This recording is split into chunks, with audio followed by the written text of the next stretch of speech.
카드를 꽂아 문을 열고 들어갔는데 불은 환히 켜져 있고 웬 여자가 가방을 들고 나오려다 딱 맞닥뜨린 거죠.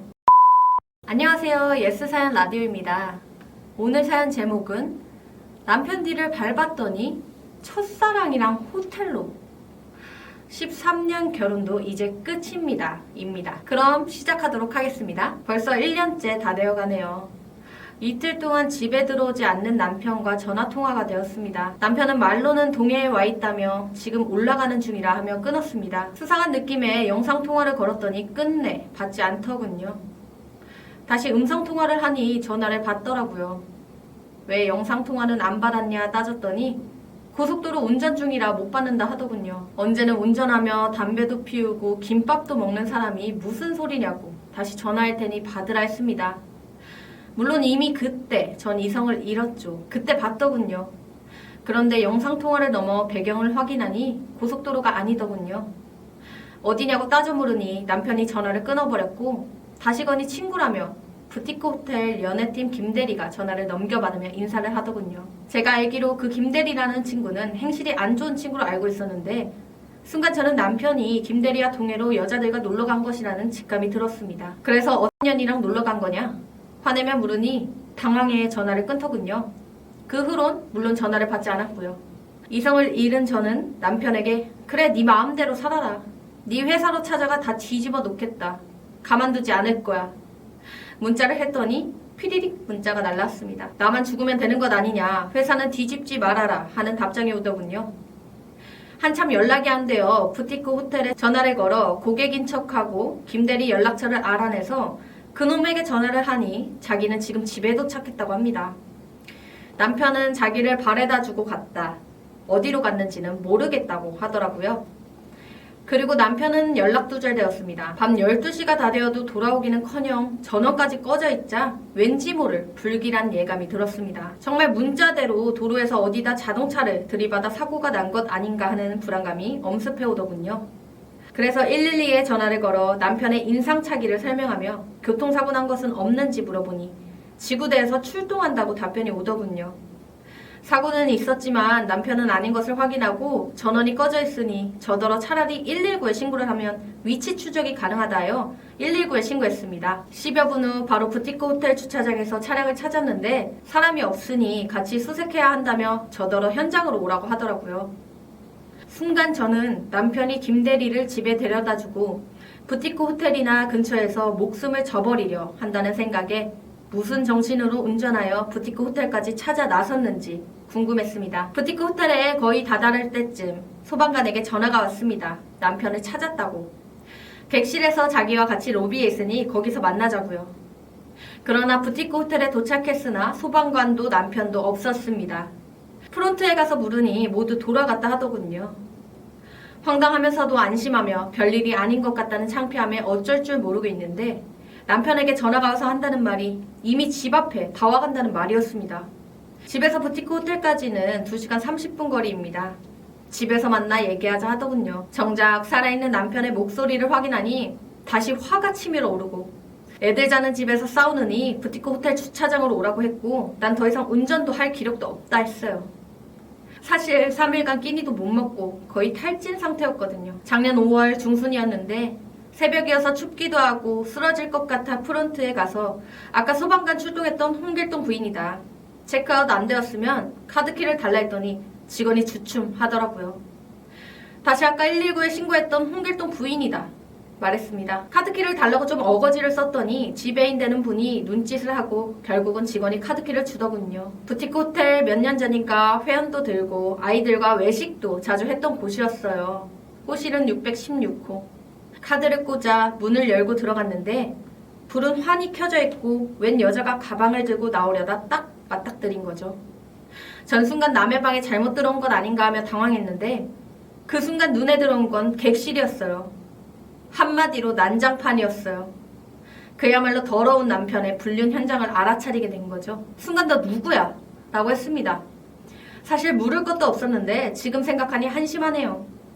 그리고는 저도 모르게 들고 있던 제 가방으로 얼굴을 내리쳤습니다. 모서리에 정통으로 맞은 그 여자는 침대에 넘어졌고 저는 그 여자가 도망 못 가게 가방부터 뺏어서 구석으로 던져버렸죠.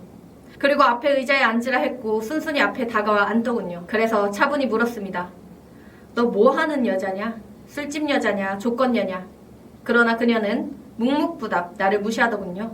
그래서 저는 그녀의 신원을 파악하기 위해 그녀의 가방 안에 지갑을 집어들었고 신분증을 꺼내려 하자 지갑을 확 빼앗아 들더군요.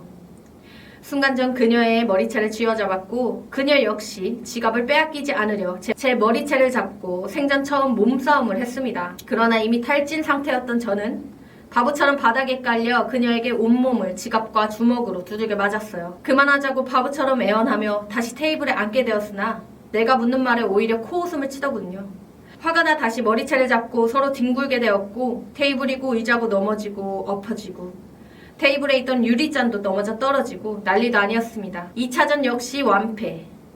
그만하자 또 애원하며 테이블을 당기고 의자를 세워 앉아 기세우려 하고 있는데 남편에게 전화가 오더군요.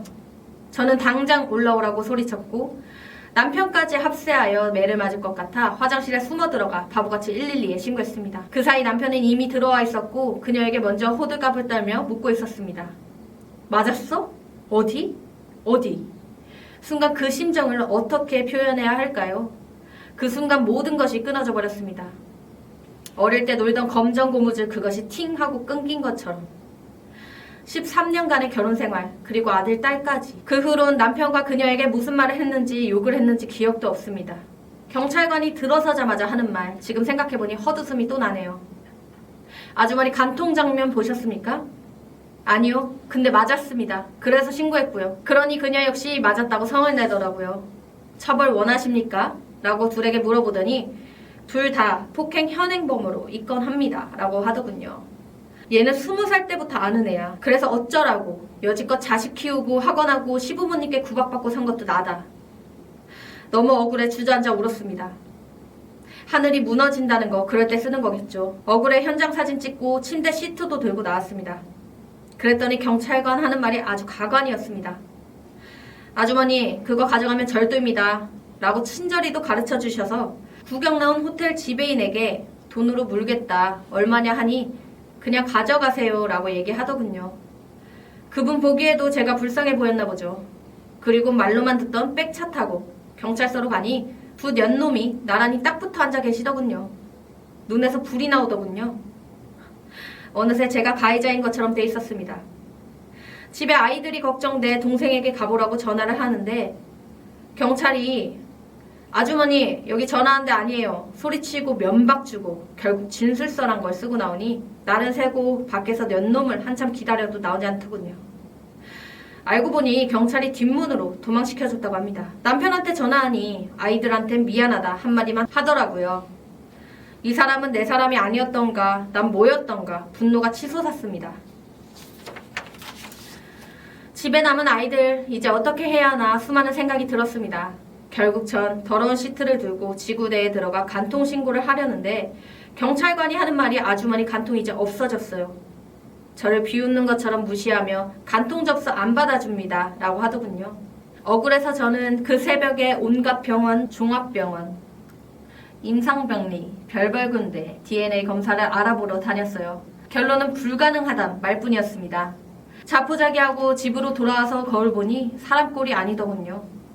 이대로는 안 되겠다 싶어 자고 있는 아이들을 깨워 부티크 호텔로 다시 찾아갔습니다. 가서 뭐 할 게 있을까요? 시트나 다시 전해주고 돌아오는 길이었습니다. 돌아오는 길에 큰애가 다니지도 않는 교회 앞에 내려달라고 해서 마음이 아팠습니다. 아빠 돌아오게 기도하겠다고 울먹이는 아이를 내려주고 딸내미는 아빠란 사람은 전화해도 안 받으니 속이 상해 아빠도 아니라고 심한 욕설로 문자를 보내며 울음을 터뜨렸습니다. 정말 이 모든 것이 꿈이기를 하나님께 기도하고 애원했습니다. 그 후 1년이 다 되어가네요. 그 후 남편은 집으로 되돌아왔습니다. 나중에 알고 보니 껍데기가 돌아온 줄 모르고 감사했습니다. 하지만 얼마 후 남편의 핸드폰을 뒤져 그때까지도 연락하고 있었다는 걸 알게 되었고 그제서야 모든 걸 털어놓으며 사죄를 빌었습니다. 결국 남편은 그 여자와 관계를 정리하기로 약속했습니다. 연락이 끊기자 그녀가 저에게 만나자는 제의를 해왔습니다. 내가 왜 만나야 하냐고 물으니 언니도 알아야 할 게 있다 했습니다. 그래서 바에서 만났고 만나자마자 하는 말이 가히 충격적이었습니다. 언니, 우리 11월 7일에 결혼하기로 했었어요. 오빠 주변 사람들도 다 알고 있어요. 라며 남편이 그녀에게 보낸 문자와 녹음을 20분가량 보여주고 들려주더군요. 그 문자들을 보며 세상 우리 남편이 그럴 줄은 몰랐습니다. 문자의 이모티콘은 기본이고 하트로 이름을 범벅 중이더군요.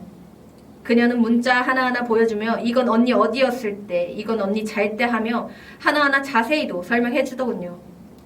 저도 모르는 사이 이미 주변 친구들과 회사 직원들까지 인사하고 형수제수 지냈다네요. 결론은 자기도 피해자니 자기 괴롭히지 말라는 거예요. 제가 그녀에게 열받아 문자로 욕설을 했었거든요. 저는 남편의 문자를 보고 정말 이성을 잃었습니다. 남편이 그녀에게 보낸 문자는 말 그대로 가관이었습니다. 제가 남편에게 보냈던 문자와 똑같이 보낸 문자도 있더군요. 울며 불며 하는 목소리까지 말이죠. 결국 남편을 불러냈고 당황한 남편이 핸드폰을 빼앗고 둘이 실랑이를 하더니 핸폰이 떨어져 두 동강으로 분리됐습니다. 상간남 고소의 증거로 쓰려고 부서진 핸드폰을 들고 제가 나오자 둘이 쫓아나왔고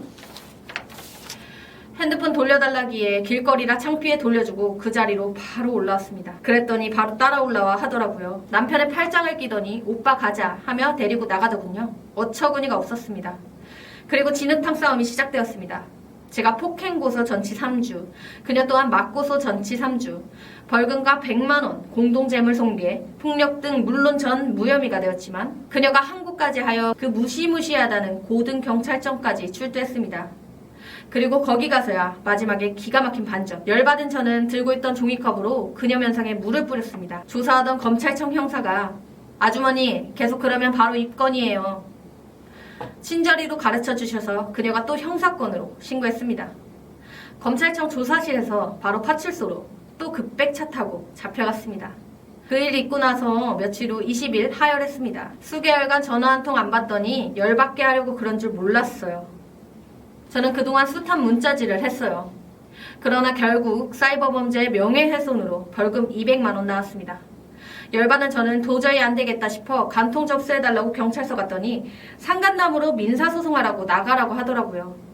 간통 신고하는 사람이 간통이 성립 안 되는 줄 알면 할 일 없이 간통 고소하는 건지 도대체 뭔 나라법이 이런지 그러면서 국가수에서 시트는 증거물로 받아줬고 결국 국가수 감정 결과 양쪽 DNA가 검출되었습니다. 그녀는 남편에게 받아둔 각서를 들이밀며 2,850만 원 손해배상 청구했고 저에겐 명예훼손, 정신적 피해, 손해배상 청구 3천만 원. 가정 파탄시켜놓고 적반하장도 유분수네요. 그녀는 알고 보니 사기 전 까범이었습니다. 결국 지들끼리 떠들던 첫사랑 운명적 상랑은 완전 뻥이었습니다. 참나 웃기지도 않네요. 끝까지 잔적 없다 떠들던 그녀는 이젠 제대로 저와 남편에게서 돈을 뜯어내려 합니다. 저와 아이들은 정신치료를 받고 있습니다. 중증 우울증, 대인기피. 이젠 누가 가해자인지 누가 피해자인지 저도 모르겠네요. 오늘 내 남편이라 믿었던 사람이 경찰관 앞에서 그녀 편을 들면 제게 주먹 다짐한 것. 저를 불러내 보란듯 팔짱 끼고 나간 그녀. 지금의 현실을 믿을 수도 인정할 수도 없어 오늘도 우울증 약에 취해 몇 시간째 이러고 있네요. 오늘 사연은 여기까지입니다. 여러분들의 생각은 어떠세요? 댓글로 의견 꼭 부탁드리겠습니다. 끝까지 시청해주셔서 감사드립니다. 좋아요와 구독, 알림 설정까지 꼭 부탁드릴게요.